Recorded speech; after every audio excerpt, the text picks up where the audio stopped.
Om Swastiastu, Assalamualaikum warahmatullahi wabarakatuh. Salam sejahtera untuk kita semua. Terima kasih atas kesempatan yang diberikan kepada kelompok kami. Pada kesempatan kali ini, kami akan mempresentasikan materi tentang mengelola perusahaan digital.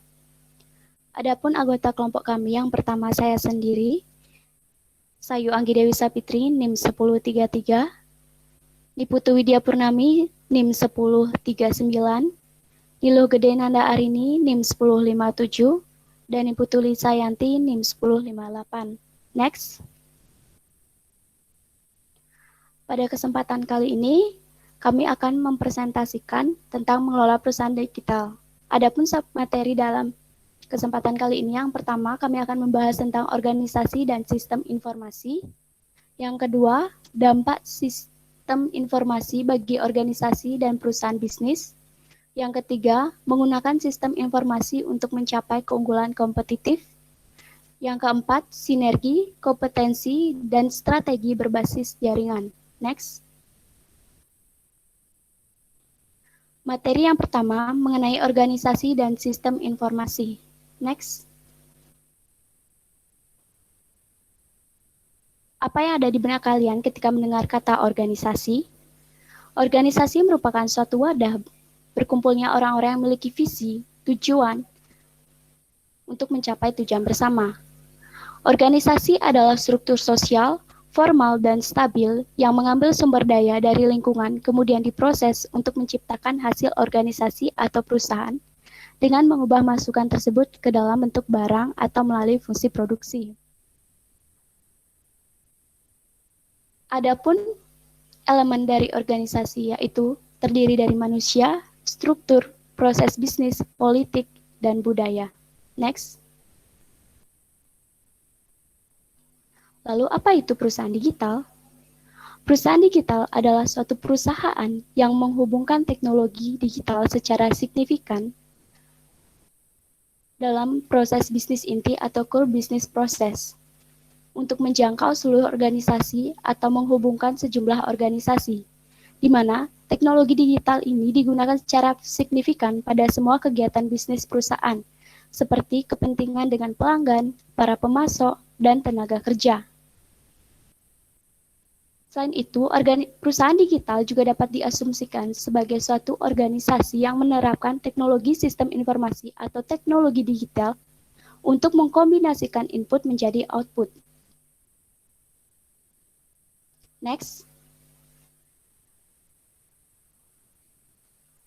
Adapun ciri-ciri dari organisasi.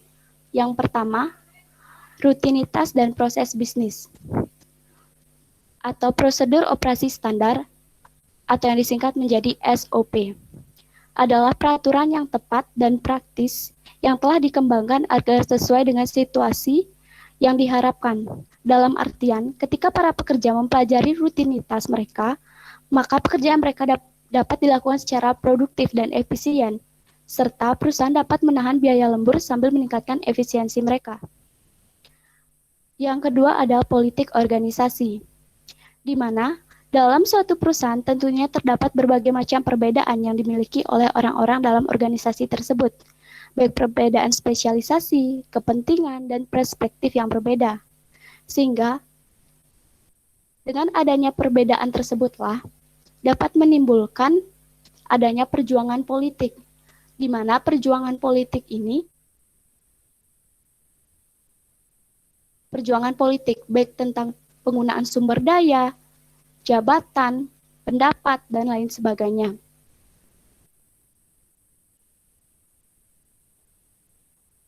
Kemudian, manajer yang paham bagaimana bekerja organisasi akan menjadi lebih sukses dari manajer lainnya dari manajer lainnya dalam akan sistem informasi yang baru. Artinya, manajer juga memiliki peranan penting dalam mengatasi politik organisasi ini. Kemudian yang ketiga ada budaya organisasi, di mana budaya organisasi ini berkaitan mengenai produk apa yang akan diproduksi oleh organisasi tersebut, bagaimana organisasi harus memproduksinya, di mana, dan untuk siapa. Selain itu, Budaya organisasi dapat diasumsikan sebagai suatu sistem yang dianut oleh seluruh stakeholder dalam organisasi yang menjadi ciri khas dan pembeda dengan organisasi lainnya. Kemudian ciri organisasi yang terakhir yaitu lingkungan organisasi, di mana hal ini berkaitan dengan berbagai macam perubahan baik teknologi baru, produk baru, perubahan nilai, dan rasa dalam masyarakat. Next.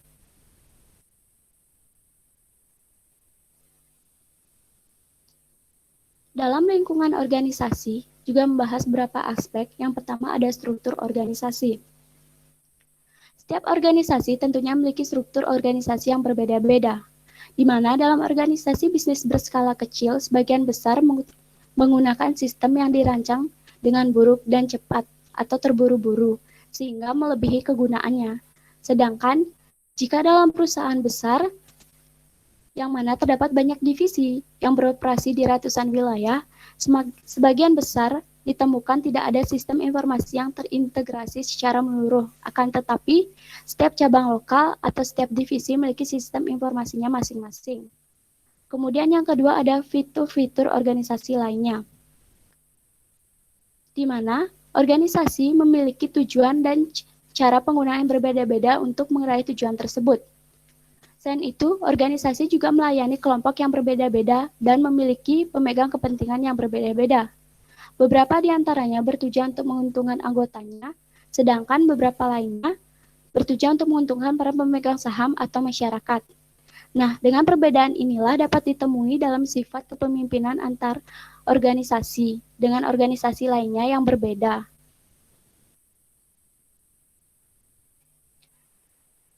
Kemudian, yang ketiga ada implikasi dari perancangan dan pemahaman tentang sistem informasi. Sistem informasi perlu dibangun dan dikembangkan dengan pemahaman yang jelas mengenai organisasi yang akan menggunakan sistem informasi tersebut, agar dapat memperoleh manfaat yang sesungguhnya. Adapun faktor-faktor utama organisasi dalam menentukan perencanaan suatu sistem baru adalah sebagai berikut. Yang pertama, lingkungan organisasi tersebut harus berfungsi. Yang kedua, struktur organisasi yang terdiri dari hierarki, spesialis, rutinitas, dan proses bisnis. Yang ketiga, budaya dan politik organisasi. Yang keempat, bentuk organisasi dan gaya kepemimpinan. Yang kelima, kepentingan-kepentingan kelompok utama yang terpengaruh oleh kehadiran sistem serta sikap pekerja yang akan menggunakan sistem tersebut. Yang keenam, jenis pekerjaan, keputusan, dan proses bisnis yang akan didukung oleh sistem informasi tersebut. Materi selanjutnya akan dijelaskan oleh rekan saya. Baik, terima kasih atas kesempatannya. Saya akan melanjutkan materi selanjutnya, yaitu dampak sistem informasi bagi organisasi dan perusahaan bisnis. Next. Nah, seperti yang kita ketahui, terdapat beberapa dampak yang akan timbul akibat penggunaan dari sistem informasi bagi organisasi maupun perusahaan bisnis. Nah, yang pertama kita dapat lihat dari dampak ekonomi. Yaitu poin pertama, sistem informasi dapat dipandang sebagai faktor produksi yang menggantikan modal dan tenaga kerja tradisional.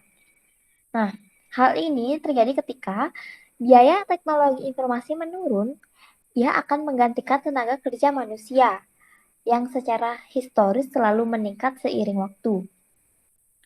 Nah, oleh sebab itu, teknologi informasi akan menghasilkan penurunan jumlah manajer tingkat menengah dan pekerjaan yang berkaitan dengan administrasi ketika menggantikan perannya sebagai sumber daya tenaga kerja. Nah, pada poin kedua yaitu saat biaya teknologi informasi menurun, ia akan menggantikan beberapa bentuk modal seperti gedung dan mesin yang biasanya harganya mahal. Nah, dari poin ini kita dapat lihat diharapkan dari sistem informasi ini manajer dapat meningkatkan investasinya di bidang teknologi informasi karena biaya relatifnya yang terus menurun dibanding bentuk investasi modal lainnya. Nah, poin ketiga yaitu teknologi informasi juga mempengaruhi biaya dan kualitas informasi serta mengubah nilai ekonomi suatu informasi. Nah, dalam hal ini dapat diketahui bahwa teknologi informasi membantu perusahaan dalam mendapatkan kontrak dengan nilai yang pantas karena dapat meningkatkan biaya transaksi. Nah, berdasarkan teori biaya transaksi perusahaan tersebut, baik secara perusahaan maupun individu mencari biaya transaksi yang paling murah, yang sebagian besar berupa biaya produksi. Next.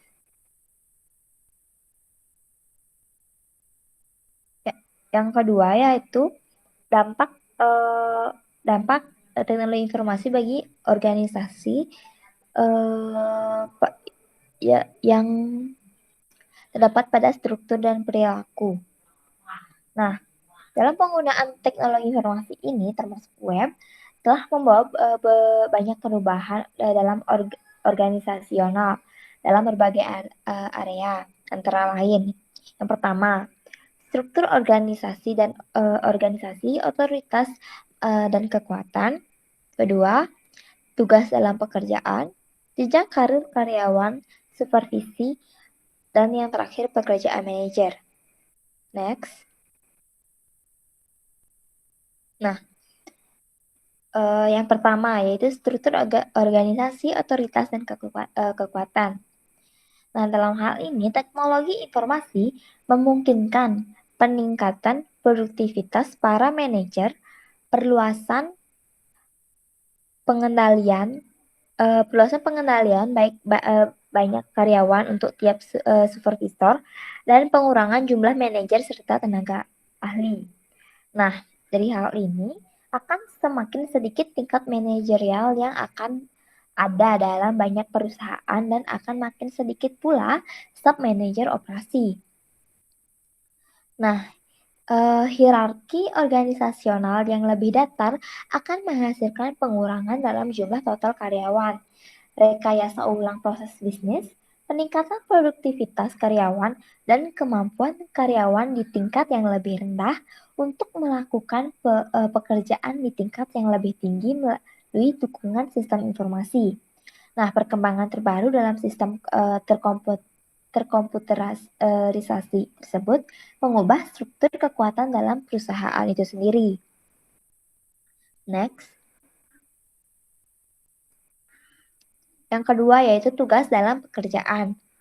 Nah, sebuah tugas dalam pekerjaan akan berhubungan langsung dengan tanggung jawab pekerjaan tersebut.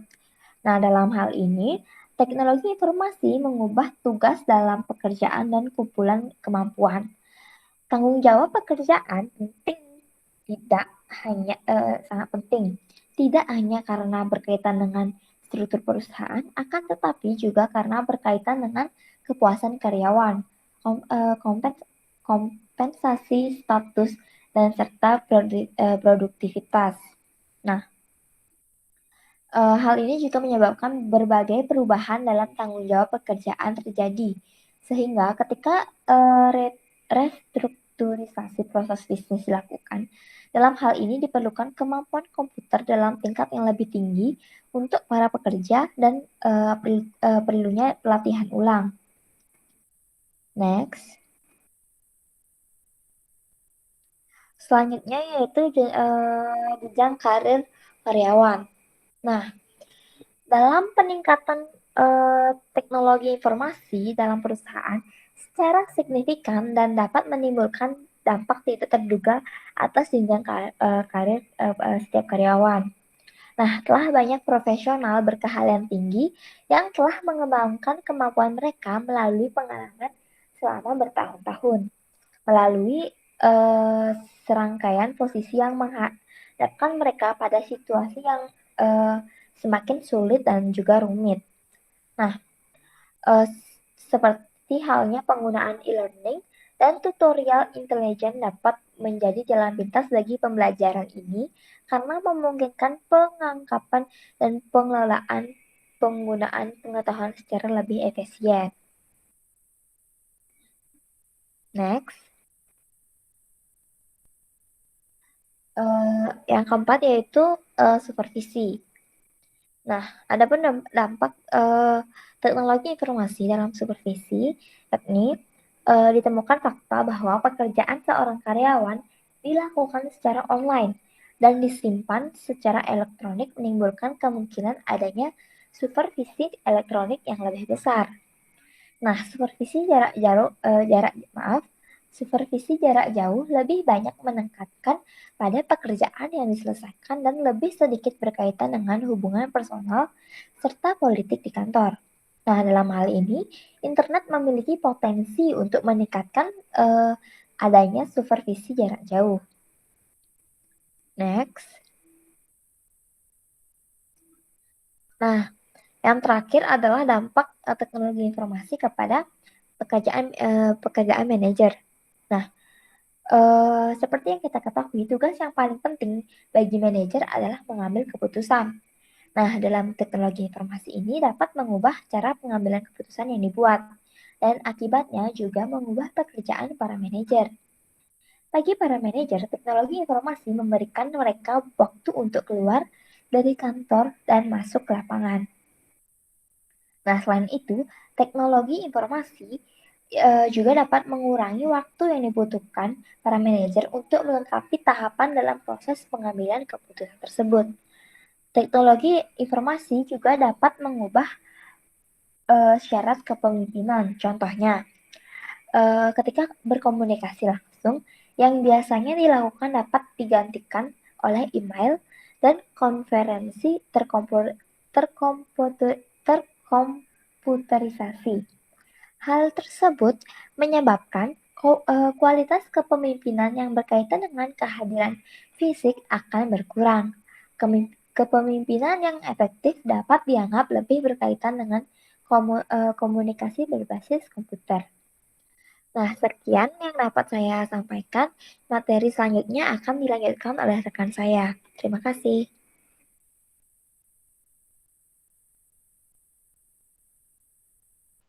Baik, terima kasih atas kesempatannya.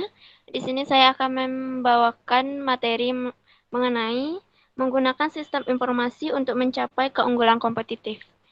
Nah, pada bagian ini, perusahaan yang memiliki kinerja lebih baik dibandingkan pesaingnya dianggap memiliki keunggulan kompetitif. Selain mereka memiliki akses ke sumber-sumber khusus yang tidak memiliki pesaingnya, mereka juga menggunakan sumber daya yang tersedia secara efisien. Biasanya karena memiliki pengetahuan dan informasi yang lebih unggul. Dalam segala hal, mereka lebih baik dalam pertumbuhan pendapat, tingkat keuntungan, ataupun pertumbuhan produktivitas, dan semua hal tersebut akan menyebabkan semakin naiknya nilai saham perusahaan tersebut dalam jangka panjang ketimbang para pesaingnya. Pada mencapai keunggulan kompetitif dapat dibagi menjadi dua penjelasan. Yang pertama yaitu model daya kompetitif Michel-Portes dan strategi sistem informasi terkait daya kompetitif. Next. Untuk model daya kompetitif Michel-Portes, model ini paling umum digunakan dalam memahami keunggulan kompetitif perusahaan. Model ini menyajikan gambaran umum tentang suatu perusahaan, pesaing, serta lingkungan di sekitar perusahaan tersebut. Nah, dalam model daya kompetitif ini dibagi menjadi 5 daya yang dianggap menentukan nasib suatu perusahaan. Yang pertama yaitu pesaing tradisional. Setiap perusahaan berbagi pangsa dengan pesaing lainnya yang secara terus-menerus merancang cara baru yang lebih efisien dalam memproduksi, memperkenalkan hasil produksi dan layanan serta menarik minat konsumen mereka. Yang kedua yaitu pendatang baru di pasar. Dalam sistem ekonomi yang lebih besar ini, dengan tenaga kerja dan sumber daya finansial yang selalu berpindah-pindah, perusahaan baru selalu masuk ke pasaran. Pada beberapa bidang industri, hambatan untuk masuk ke dalam pasar sangat rendah, sementara di bidang industri lainnya masuk ke suatu pasar sangatlah sulit. Yang ketiga yaitu produk dan jasa pengganti atau produk substitusi. Hampir di setiap industri muncul produk-produk pengganti atau substitusi apabila harga produk yang perusahaan tawarkan dianggap konsumen terlalu mahal. Teknologi baru selalu menciptakan produk-produk pengganti baru sepanjang masa. Seperti contohnya, etanol dapat menggantikan galosin untuk mobil. Yang selanjutnya yaitu pelanggan. Perusahaan yang menguntungkan tergantung erat dengan kemampuannya menarik minat pelanggan, memelihara langganan yang sudah ada, atau sambil merebut dari pesaingnya, serta menjual dengan harga yang tinggi. Yang terakhir yaitu pemasok. Kekuatan pasar yang dimiliki pemasok dapat berdampak signifikan kepada keuntungan perusahaan, terutama ketika perusahaan tidak menaikkan harga secepat yang bisa dilakukan pemasok. Semakin beragam pemasok yang memiliki perusahaan, semakin besar kendalinya terhadap laba, kualitas, jadwal pengiriman dari pemasok. Next. Selanjutnya, strategi sistem informasi terkait daya kompetitif. Ada 4 strategi umum yang masing-masing menggunakan sistem dan teknologi informasi. Di antaranya yaitu biaya kepemimpinan atau manajemen, diferensiasi produk, fokus pada ceruk pasar, dan memperkuat keakraban dengan pelanggan. Yang pertama yaitu biaya kepemimpinan atau manajemen yang rendah. Gunakan sistem informasi untuk mencapai harga dan biaya operasi yang serendah-rendahnya. Contoh klasiknya adalah Walmart. Dengan menjaga harga barang tetap murah dan rak barang dengan tetap berisi menggunakan sistem pengisian ulang persediaan barang yang legendaris tersebut, Walmart menjadi pemimpin pangsa pasar bisnis rental di Amerika Serikat. Yang kedua yaitu diferensiasi produk. Strategi ini digunakan sistem informasi untuk menciptakan produk atau harga baru atau mengubah secara signifikan keyakinan konsumen dalam menggunakan barang atau jasa yang dimiliki sekarang. Yang ketiga yaitu fokus pada ceruk pasar. Gunakan sistem informasi untuk memfokuskan perusahaan pada pangsa pasar yang spesifik. Layanan pangsa besar yang sempit itu lebih daripada pesaing-pesaing perusahaan kita. Lalu untuk yang terakhir adalah memperkuat keakraban dengan pelanggan. Gunakan sistem informasi untuk memperkuat hubungan dengan pemasok serta kembangkan keakraban dengan pelanggan. Next.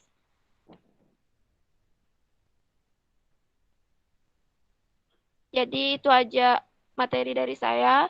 Selanjutnya akan dijelaskan oleh rekan saya.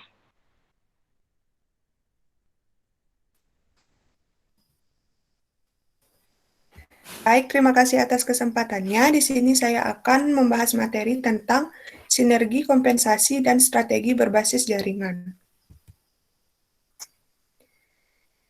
Penjelasan yang pertama yaitu mengenai sinergi. Pemahaman tentang sinergi adalah ketika hasil yang diberikan oleh suatu unit bisnis dapat digunakan sebagai masukan bagi unit bisnis lainnya, atau dua organisasi yang saling berbagi pasar dan keahlian, serta hubungan ini menekan biaya dan penghasilan keuntungan. Salah satu kegunaan teknologi informasi dalam situasi yang terpadu ini adalah untuk meningkatkan kegiatan operasional dari unit bisnis yang terpisah-pisah ini sehingga mereka dapat bertindak sebagai suatu kesatuan. Sebagai contoh, dengan mengakuisisi perusahaan Countrywide Financial, Bank of America dapat memperluas bisnis pinjaman hipoteknya dan menjaring pelanggan baru yang tertarik pada kartu kreditnya, layanan belanja perbankannya, dan produk finansial lainnya. Selanjutnya yaitu menunjang kompetensi inti. Nah, pengertian kompetensi inti adalah aktivitas yang dilakukan perusahaan yang membuatnya menjadi pemimpin berkelas dunia. Secara umum, kompetensi inti bergantung pada pengetahuan yang diperoleh selama bertahun-tahun melalui pengalaman praktik lapangan menggunakan teknologi. Pengetahuan praktik ini biasanya diperkuat dengan upaya riset jangka panjang dan komitmen dari karyawan. Setiap sistem informasi yang mendukung pendistribusian pengetahuan lintas unit bisnis akan memperkuat daya saing. Yang ketiga yaitu strategi berbasis jaringan. Ekonomika jaringan. Model bisnis berbasis jaringan akan membantu perusahaan secara strategis dengan memanfaatkan keuntungan dari ekonomika jaringan. Dalam ekonomi tradisional, ekonomi pabrik, dan agrikultur, pengetahuan tentang pengembalian dari hasil produksi yang terus menurun. Semakin banyak sumber yang digunakan untuk produksi, semakin rendah tingkat laba dari hasil produksi tersebut. Sampai suatu titik dicapai di mana banyak bahan yang ditambahkan pada proses produksi tidak memberikan hasil tambahan apapun.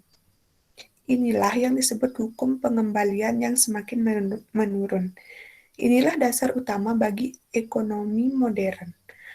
Dalam beberapa situasi, hukum ini tidak bekerja. Dari sudut pandang ekonomi jaringan ini, teknologi informasi dapat digunakan secara strategis.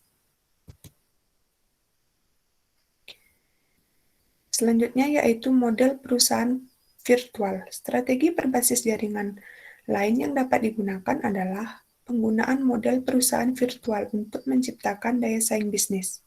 Perusahaan virtual atau virtual company juga dikenal sebagai organisasi virtual menggunakan jaringan untuk berhubungan dengan orang-orang, aset, serta ide-ide, memungkinkannya bekerja sama dengan perusahaan lain untuk menciptakan, mendistribusikan barang maupun jasa tanpa dibatasi oleh lokasi fisik maupun batas-batas tradisional organisasi. Strategi bisnis jaringan selanjutnya yaitu ekosistem bisnis perusahaan Keystone dan Nike.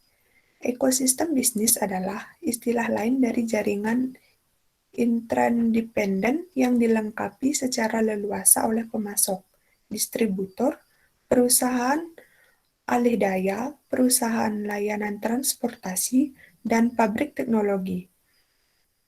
Konsep ekonomi bisnis dibangun berdasarkan ide tentang value yang telah dijelaskan di awal. Yang menjadi perbedaan penting adalah kegiatan kooperatif dilakukan antara banyak industri ketimbang sebagian besar perusahaan. Baik, itu saja yang dapat saya sampaikan. Waktu saya kembalikan kepada moderator.